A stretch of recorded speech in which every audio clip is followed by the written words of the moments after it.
PM साहब के भाषण के समय आप लोगों ने भारत माता की जय ठीक से नहीं बोली, इसलिए बोलना जरूरी है कि नहीं है? भारत माता की, भारत माता की, वंदे वंदे वंदे। विकसित भारत संकल्प यात्रा के इस गागरिया के शिविर में विराजमान मंडल अध्यक्ष भाई श्रवण जी मेघवाल, एसटीएम साहब आदरणीय सैनी जी, बीडीओ साहब, तहसीलदार साहब, यहाँ के सरपंच साहब समदर सिंह जी, हरफुल सिंह जी और सभी विराजमान भारतीय जनता पार्टी के आदरणीय कार्यकर्ता बंधु, सभी विभागों के अधिकारीगण, कर्मचारीगण, ग्रामीण सज्जन महानुभाव, मातृशक्ति और विशेष करके युवा दिवस के अवसर पर युवाओं के रूप में सामने विराजमान मेरे भाई और बहनों, सज्जनों, आज दो महत्वपूर्ण दिवस हैं। स्वामी विवेकानंद ने प्रत्येक मनुष्य के लिए एक प्रेरणा स्रोत जो वाक्य कहा था, उत्तिष्ठतः जागृतः प्राप्य वरो निबोधतः, उठो जागो और लक्ष्य प्राप्ति तक मत रुको। ये आप युवाओं के लिए विशेष करके इस संकल्प के रूप में सदैव हमें लेना चाहिए।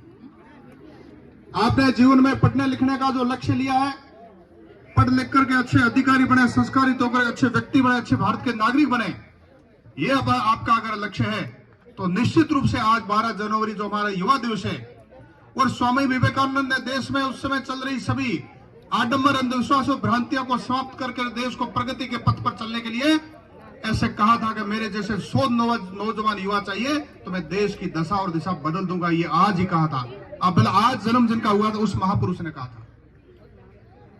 एक जीजाबाई की भी जयंती है। बाहरी आक्रांताओं को समाप्त करके हिंदवी साम्राज्य की स्थापना करने वाले, आप लोगों ने नाम सुना है क्या? क्या नाम है उनका? कोई कह सकता है क्या? जीजाबाई के पुत्र का नाम क्या था जिन्होंने एक शौर्य और पराक्रम के तहत देश में कीर्तिमान स्थापित किया था? शिवाजी महाराज। दशा देश की देख शिवा, तुम शासक कुटिल दुराचारी, तू स्वराज्य का उदित दिवाकर कर भविष्य की तैयारी, ऐसे से जीजाबाई ने कहा था। और रामकृष्ण परमहंस ने उस शिवा को एक शिष्य के रूप में गढ़ करके, माता जीजाबाई ने पुत्र के रूप में गढ़ करके और महान पराक्रमी ऐसा योद्धा तैयार किया था जिसको सदैव हम महापुरुष के रूप में स्मरण करते हैं। और माता जीजाबाई का भी आज जयंती का दिवस है सज्जनों। दो महापुरुषों की जयंतियां, और तीसरे महापुरुष का भाषण आपने सुना। जिन स्वामी विवेकानंद ने कल्पना की थी 100 मेरे जैसे युवक चाहिए जो देश की दशा और दिशा बदल करके देश की भविष्य बदल देंगे, ऐसे आज महापुरुष नरेंद्र मोदी जी नामक प्रधानमंत्री हमारे सामने है। देश की दशा और दिशा इन 10 वर्षों में बहुत बदली है। इसलिए निश्चित रूप से आज के ये विशेष दिवस की प्रेरणा लेकर के उन दो महापुरुषों से भी प्रेरणा लें। और तीसरे महापुरुष ने देश की प्रगति के पायदान पर बढ़ रहे इस अमृत काल के अवसर पर 100 वर्ष देश को आजादी को हो गए। विभिन्न प्रकार के आक्रमणों के पश्चात कई बलिदानों के बाद में भारत आजाद हुआ 1947 को। अभी आजादी का अमृत काल चल रहा है। 2047 में भारत को विकसित भारत की संकल्पना जो ली है प्रधानमंत्री मोदी जी ने, उस संकल्पना को सार्थक करने के लिए आपका और हमारा और इन अधिकारियों कर्मचारियों का सबका साथ चाहिए। सबका साथ, सबका विकास।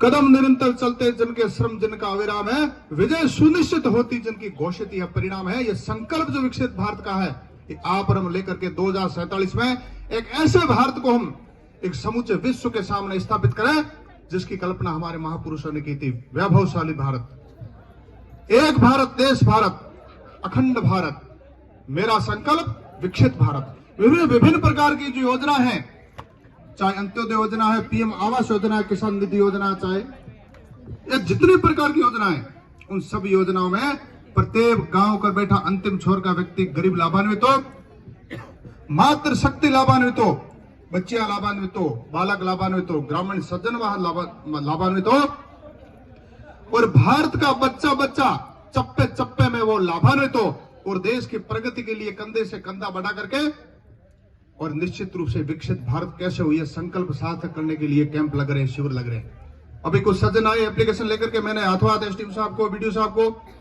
तहसीलदार साहब को निवेदन किया। जल और बिजली के संकट हमारे बॉर्डर पर है, निश्चित रूप से उनके समाधान के लिए मैं इनका आभार प्रकट करूंगा कि इन्होंने हाथों हाथ फोन भी किया। और तुरंत उनको क्रियान्वित करने का आदेश देकर के आप सबकी भावनाओं को समझ करके इन अधिकारियों ने इस प्रकार से द्रुत गति से काम करना प्रारंभ किया। ये शिविर है इसलिए इस विकसित भारत संकल्प शिविरों के माध्यम से आदरणीय अधिकारियों कर्मचारियों को मैं निवेदन करना चाहता हूं कि अपने अपने काम में जिन विभाग के आप अधिकारी हैं थोड़ी द्रुत गति दिखा करके थोड़ा ईमानदारी से, क्योंकि डबल इंजन की सरकार भी बन गई है, राजस्थान में व्यवस्था बदल गई है, हमारी सरकार राजस्थान में आ गई है, केंद्र में पहले से थी, फिर वापस 2024 में रिपीट होने वाली है। डबल इंजन की सरकार, इसका उद्देश्य है देश का कायाकल्प करना, देश को विकसित करना, विकसित राष्ट्र बनाना। इस राष्ट्र को विकसित बनाने के क्रम में हम सबका कहीं न कहीं, जिस प्रकार से राम मंदिर को बनाने में सब लोगों का सहयोग रहा, या जिस प्रकार से राम सेतु बनाया उसमें एक गिलहरी का भी योगदान रहा, हम सभी गिलहरी बन करके और एक विकसित भारत, अखंड भारत, एक भारत श्रेष्ठ भारत, नेक भारत, इस विशेष भारत को बनाने के लिए हम सबकी सहभागिता होनी चाहिए। सदन अधिकारी कर्मचारियों से मैं और निवेदन करना चाहता हूं कि विशेष करके इन 5 वर्षों में हमारे कार्यकर्ताओं ने, भाजपा के कार्यकर्ताओं ने बहुत संघर्ष किया है और वो संकट भी झेले हैं, जनता की सेवाओं के लिए उन्होंने प्रयास किए हैं। अब जनता ने अवसर भी दिया है। आपसे निवेदन है कि हमारे कार्यकर्ताओं का मान सम्मान रहना चाहिए। वो आपको कोई अनुचित काम नहीं बताएंगे, क्योंकि जब शासन मोदी जी ने 10 वर्षों तक सेवा, सुशासन और गरीब कल्याण को अपने संकल्प में रख करके किया है, तो हम सबके आदर्श मोदी जी है, इसलिए सबका भाव यही है, सेवा, सुशासन और गरीब कल्याण और आम जनता के लिए काम करवाना। ये भाजपा कार्यकर्ता का संकल्प है। इसी काम को लेकर के, एप्लीकेशन लेकर के आपके पास आएंगे, उनके द्वार सदैव उनके लिए खुले रहने चाहिए। ये मेरा आप सबसे निवेदन है। आम जनता जो सामने विराजमान है, जनता जनार्दन, आपसे भी मेरा निवेदन है। डबल इंजन की सरकार बन गई है, भाजपा की सरकार बन गई है, निश्चित रूप से आपकी महत्वाकांक्षाओं को, आकांक्षाओं को पूर्ण करने के लिए सरकार बनेगी है। सबके गरीबों के, सबके कल्याण के लिए सारी जन कल्याणकारी योजना जो केंद्र में बनती है, मोदी जी बनाते हैं, धरातल स्तर पर लागू करने के लिए सरकार ये संकल्पबद्ध है। और आप निश्चित रूप से बिना किसी संकोच के सभी सरकारी कार्यालयों में जाइए, कार्यकर्ताओं को साथ लेकर के जाइए, आपके काम होंगे, आपके लिए हमारे दरवाजे सदैव खुले हैं, कोई संकोच करने की आवश्यकता नहीं। मैं अधिकारी कर्मचारियों को और निवेदन करना चाहता हूं कि कई प्रकार की योजना, चाहे हर घर नल की योजना है, चाहे बिजली की है, हमारे इस विधानसभा के बॉर्डर एरिया में विशेष करके बिजली और पानी का भारी संकट है। हमारे गरीब परिवार ऐसे ऐसे हैं जिनको 2 जून की रोटी के लिए मजदूरी करनी पड़ती है, पति पत्नी को जाना पड़ता है मजदूरी करने के लिए, लेकिन उनकी मजबूरी आप देखिए, 1000, 1500, 2000 रुपए देकर के पानी का टैंकर डलवाना पड़ता है। आप एक कल्पना कीजिए कितना मुश्किल होता है। मेरा विशेष निवेदन है एसडीएम साहब से, बीडीओ साहब से और जलदाय और बिजली विभाग के जो यहाँ अधिकारी कर्मचारी हैं, तहसीलदार साहब भी विराजे हैं, कि पानी की जल्दी से जल्दी, मोदी जी की जो योजना है हर घर नल की योजना, इसको द्रुत गति से, त्वरित गति से चला करके हर घर में टूटी चालू हो जानी चाहिए, उसमें पानी जल्दी से जल्दी आए। हमारे ऐसे इनके चेहरे आप देख सकते हो, मायूस है चेहरे के, हमारे घर पे जल्दी से जल्दी पानी कैसे आए।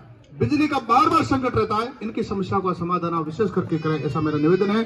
निश्चित रूप से इस विकसित भारत के संकल्प को 2047 तक संकल्पना की है, लेकिन उससे पहले भारत कैसे विकसित हो, यह आप, हम, मंचासीन सामने और जितने भी कोई खड़े हैं, जो बैठे हैं, सब मिलकर के कदम बढ़ाए, बढ़ते जाए, ध्येय शिखर पर चढ़ते जाए, मंगलमय रचना विकसाएं, 5 जन्य की प्रखर गर्जना, गूंज रही है दसों दिशाएं, गूंज रही है दसों दिशाएं, और भारत हमारा वैभवशाली हो, समृद्ध हो, इसी आशा और कल्पना के साथ में जय हिंद, जय भारत, भारत माता की, भारत माता की, वंदे वंदे वंदे वंदे, जय हिंद, जय भारत।